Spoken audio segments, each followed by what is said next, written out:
మనసు ఇంపార్టెంట్. మనసా? ఎంత పెద్ద మాట అన్నావు. కళ్ళకు ముందు కనిపించేది అందమేనమ్మా. ఈ పెళ్లి కూతురు పెళ్లి కొడుకు ఫోటోలు ముందే ఎందుకు చూస్తాం? అబ్బాయి ఒడ్డు పొడుగు ఉన్నాడా, మీస కట్టుందా, అమ్మాయికి వాలుజాడుందా, పెళ్ళయ్యాక దాని సవరం ఆడది బట్ట అని తెలుస్తుంది.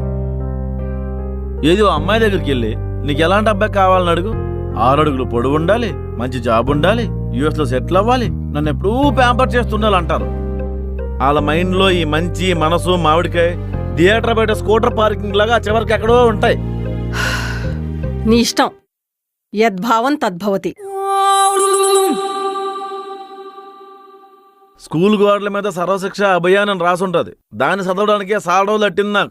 ఇలాంటి పెద్ద పెద్ద కొటేషన్లు చెప్తే నా బుర్రకు అర్థం కాదు. ఇవన్నీ మనసులో పెట్టుకుని వంట చేయడం మానిక. చపాతీ మీద కొంచెం నెయ్యి ఎక్కువయ్యమ్మా. రోజు బిర్యానీలు తింటుంటే పొంగడంలా ఉబ్బిపోతున్నాను. అమ్మా పెరుగు పచ్చడి కూడా చెయ్యు.